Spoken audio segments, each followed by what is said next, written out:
Computers? Who's got time to figure out how to use them? That's how the owners of a clothing store, father and son, felt about personal computers. The TRS, also known as the Thought Recording System, invented in 1972, quickly found use as a medical appliance. I personally wouldn't use it with my own clients, but I am aware of its use in palliative care, especially of those suffering from Alzheimer's or dementia.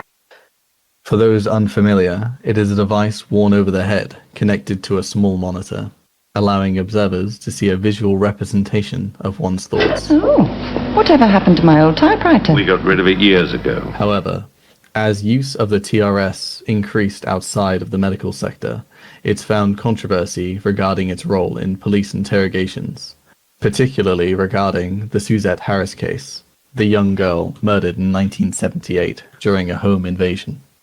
The interrogations were used as decisive evidence in the trial of Rupert Montgomery. Combined with knowledge of his previous convictions of robbery, the jury found him unanimously guilty. "You killed her, didn't you?" PC Glass had said. "You shoved the knife into her chest 6 times, sullying the room with her blood. She was just a little girl, just 15, and you killed her. She was screaming in agony for her mum, and you killed her." "I didn't," Rupert had said. "Do I need to play the 999 call for you again?" PC Glass had replied. What the police were doing here were painting an image in Montgomery's mind, an image that you likely would have pictured also just by reading. Combine that with the playing of the 999 call and Montgomery's previous diagnosis of OCD, a symptom of which being intrusive thoughts, it doesn't all surprise me that Rupert might have pictured the crime in his head, thus resulting in the TRS footage that was played during the trial. But what shocks and angers me is that despite the defense calling for a point of law, the evidence was still permitted to be used in the trial. When asked, Judge Capaldi said, "It is uncommon for TRS footage to be permitted as evidence.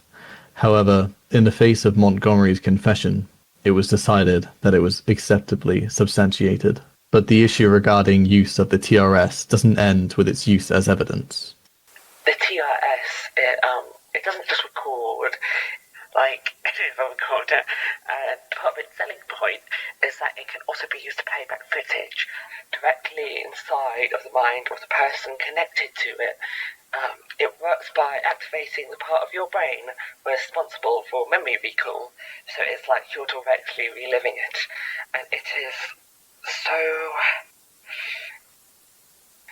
immersive that it's often hard to actually think for yourself when it's playing back. So when the police got that footage from Montgomery and replayed that footage, it is a classic case of the TRS being used to rewrite a person's memory.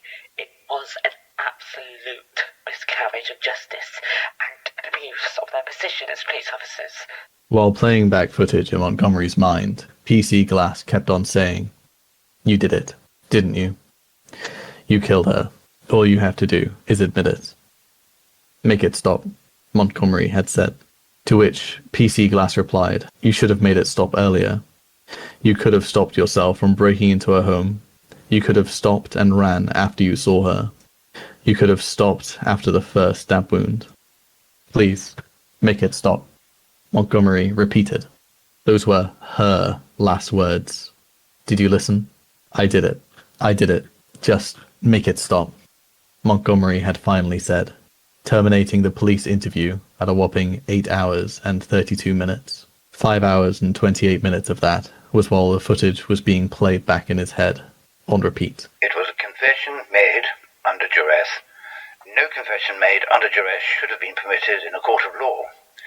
During the sentencing, the judge had told Montgomery, "You committed a crime that matched your previous MO to a T. You did not take your time in prison as an opportunity to learn and grow, and committed the most cruelest of crimes for monetary gain.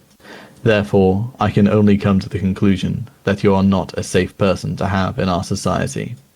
Everybody in the courtroom went there with their own assumptions about who Montgomery was as a person. And it was not a fair trial, as simple as that. Montgomery was sentenced to life imprisonment. Forensic evidence eventually acquitted Montgomery, but it was too little, too late, as Montgomery had committed suicide in his cell just 1 week after his imprisonment. When I look back at all of these transcripts and at Montgomery, who was made to believe he did something he didn't do, as a therapist and as a human being, it angers me that he died thinking he was guilty, and, his rights were violated. We asked Fairshire Police Department for comments, and they said, "We are committed to ensuring fairness throughout all our police procedures, and we commit to mindful use of the TRS in interrogations. The incident with Montgomery is an outlier, and those involved have been disciplined. However, with up to 20% of convictions where the TRS was used as evidence being acquitted, Dorothy Charles says it remains to be seen if Montgomery's case was an exception or the rule." Brian Fairbanks, BBC News.